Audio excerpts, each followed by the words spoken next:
I'm talking about first the technology of the base technology of genetic testing first, and then I'll move on to the clinical genomics and the personalized medicine, and then I will finish with some gender factors and some representative case of genetic testing for gender-specific issues with BRCA1/2 test by Macrogen.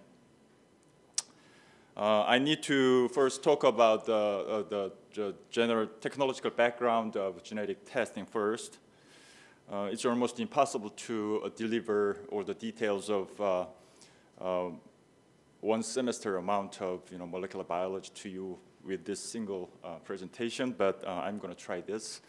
So our body is composed of a lot of cells, and each cell has a lot of proteins and enzymes, and the information of those proteins and enzymes are responsible for the maintaining and making the structure and function of the cells, and the information for making these proteins correctly is encoded in the DNA sequences.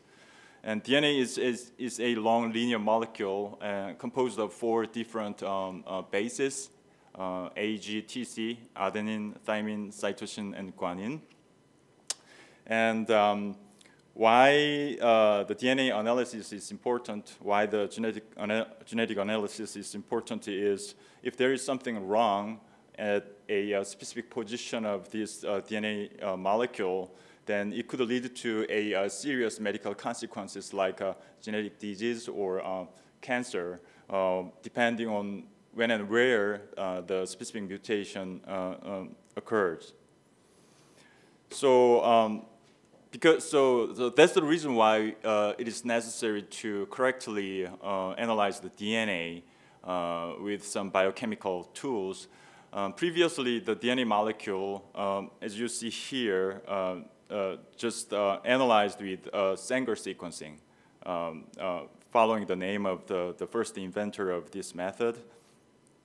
And Sanger sequencing starts with a single kinds of molecule, and the following DNA polymerization biochemical reactions will generate eventually this type of information, just a single DNA sequence from a single kind of a molecule, which should be amplified by a PCR, polymerase chain reaction, or should be amplified in a bacteria. So the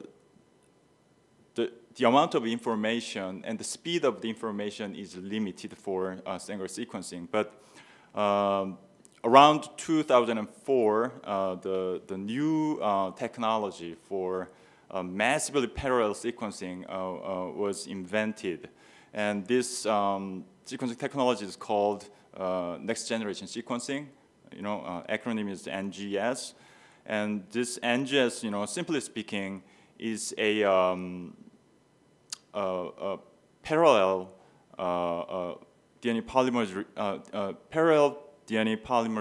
polymerization reaction on a platform. As you see,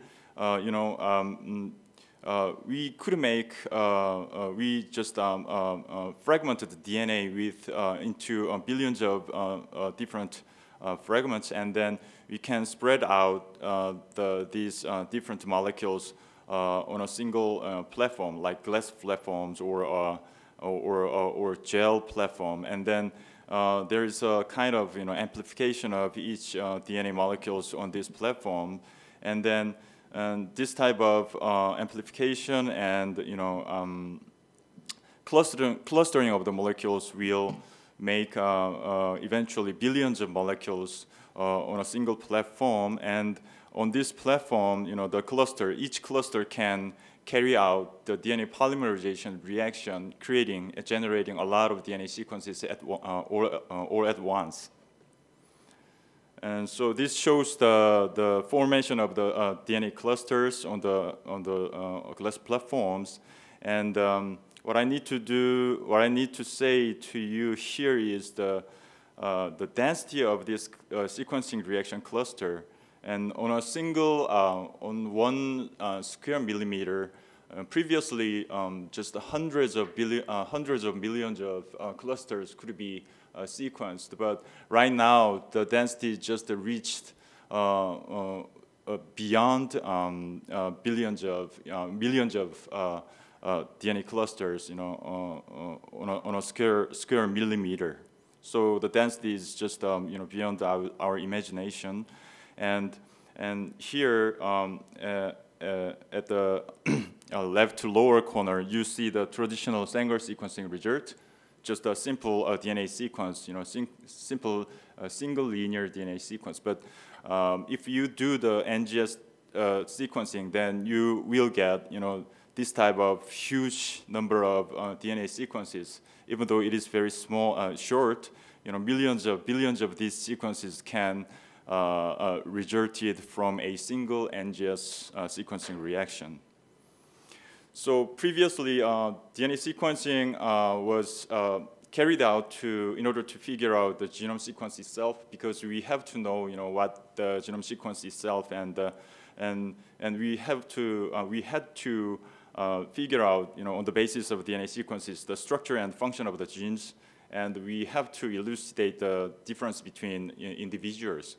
And DNA sequencing was also, carried out to associate the phenotypes, the physical and the physiological, expression, of the genetic background and the genotypes. But currently, the NGS type sequencing is still being carried out, for the goals listed above.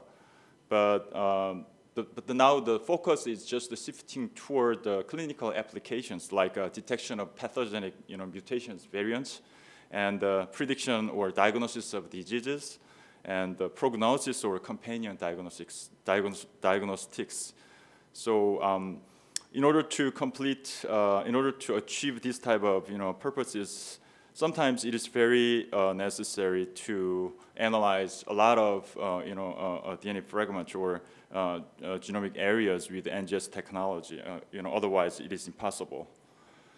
There are a couple of companies which produces cutting edge, most advanced platforms of NGS instruments, but now the Illumina is the most famous, producing this HiSeq 2000 and 2500 MiSeq, and there's another company, following Illumina, producing this type of ion torrent PGM and ion torrent proton, and all these NGS instruments just shows very extremely high capacity, just from a single DNA sequencing reaction, like 1.8 terabytes of sequences in under 3 days. And I have to tell you that the whole, the entire amount of DNA sequence information of a human is just 3 billion base pairs. So 1 tera is just almost 0.5,000 times of those amount of the DNA information from the from a human individual. So this is huge capacity now is being achieved by these NGS type platforms. So this revolutionary NGS technology is just transforming the clinical testing practices completely, and I just assume that many of you just have heard of personalized medicine, and so I'm going to talk about that briefly. Around the year 2001, the Human Genome Project has been finished, by NIH, and at the time, the total cost for sequencing the whole genome, the entire genetic information of an individual, just costed about the total cost was about $3 billion US. But after the introduction of the NGS technology to the market, the cost for sequencing the entire human genome just has been dropped around $1,000 US now. correctly speaking, it's now just slightly above $1,000, like between 1,000 and one and a half, $1,500. But I believe that the price will get down very soon, under 100 US dollars. So the reduction in the cost of DNA analysis just led to the accumulation of a huge amount of human DNA data. So the DNA sequence data between 2007 and 2010, equivalent to DNA sequence accumulated for the past 24 years. So this is, I think, purely due to the introduction of the NGS technology, and so this introduction of very highly advanced DNA analysis technology just brought up a huge change in a medical paradigm, because the DNA sequencing technology, like NGS, just can provide disease-specific information and disease risk prediction and pharmacogenomic information and companion diagnostics. Personalized medicine could be said to provide the right drug to the right patient at the right time with the right dose. So in order to figure out the correct information about the drug and the response, to the drug, we need to figure out the genotypes and the physiological information about the individual. And and right now, the most popularized biomarker is the genetic marker. So with this personalized medicine, previously, just a single drug just was prescribed to any individual with the same disease. But now, even though with the same disease, the doctor can test the individual, with various kinds of genetic or biochemical tests, and then there are information database which can link each biomarker information to the response rate of a specific drug. So according to the biomarker information, then the doctor can determine which drug should be prescribed, or which patient should get a specific drug. So this is an example of the personalized medicine. This gene, CYP2D6, is related to the drug metabolism in the human body, and there are a couple of different DNA variations in this gene, and according to the variation, an individual can have different drug metabolic rate, like poor metabolizer, very slow metabolism, and intermediate metabolizer, extensive metabolizer, and ultra-rapid metabolizer. So according to the information of the DNA variation on this gene, doctor can determine the dose, the correct dose to the individuals with very different genetic information on this gene, like this. So the right amount of the drug should be determined according to a genetic background of a person. So the many drugs have been prescribed indiscriminately to a patient with the same disease, but with the hope that just one size can fit all the people. But actually, it was not. The drug response rate was really different, among individuals, and it depends on the genetic difference as well. So currently, the companion diagnostics has been introduced and is now very popular. This procedure is very routine right now. So, for example, if there is a cancer patient and his or her tumor sample has been analyzed genetically, and if there is EGFR mutation in the sample, then these boxed, drugs could be prescribed, But if there is no mutation in EGFR, then there should be no effect of the drug, to the patient. So this is the concept of the companion diagnostics. So the existence of the biomarker should be related to the prescription of a specific drug. So now the genetic test is closely related to the personalized medicine, and this personalized medicine should take into account the gender factors, and the most representative example of the gender factor considered genetic test is the BRCA1 test.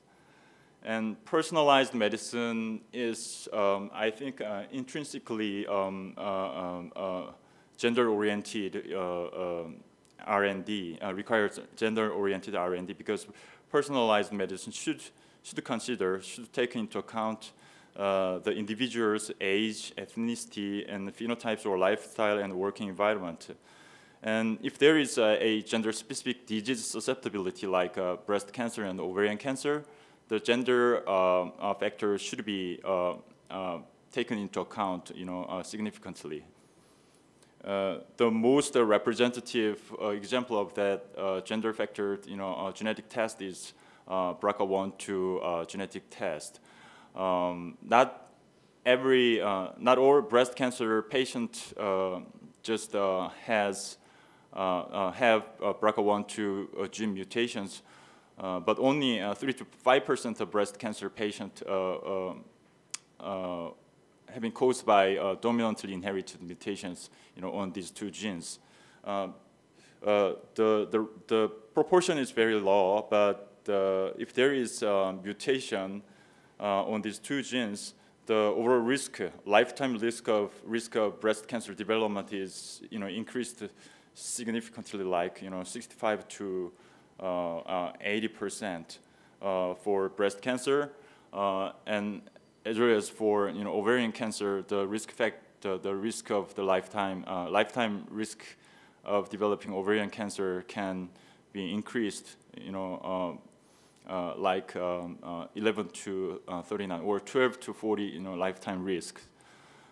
There's big difference in the incidence or risk of breast cancer when a man carries BRCA1/2 mutation, because male has very limited breast tissue, and man usually doesn't have any lactation-related tissues. So even with this mutation, the lifetime risk is just overall, 7%. But without this mutation, the breast cancer incidence rate is very, very low. So this is also very, increased lifetime risk of breast cancer in man. But in man, the prostate cancer risk could be increased like 3 to 7-fold, with the BRCA1/2 mutations. So and for male BRCA1/2 mutation carriers, it's very critical to get some genetic counseling that his daughter or some family members can carry the same type of BRCA mutation, which can lead to the development of breast cancer in the later stages of life. And there are so many. These two genes are very large, so the number of the pathogenic variants in the database is very large, like over 3,000. And when there is a positive result for the BRCA1/2 mutation, then as a preventive intervention, a surgery to remove the breast tissue or ovarian tissue could be performed, or the person can get enhanced screening or can get chemo prevention or something like that. And the current price range of the test in the U.S. is around 300 to 500 bucks, depending on the reimbursement of the healthcare systems. And I have to talk about Angelina Jolie, and she actually lost her mother to ovarian cancer at the age of 56, and she determined to get the BRCA gene test, and in the test, a BRCA1 gene mutation has been detected, and the mutation, and according to the mutation, she has 87% risk for breast cancer for the lifetime, and 50% risk of ovarian cancer. So she just removed her breast completely a couple of years ago, and this year she also removed her ovaries, completely. Personally, I think this is very brave decision, and but fortunately, she just delivered 3 children. She has a family, and she supported them very successfully. And after this decision, she said that I made a strong choice that in no way diminished my femininity.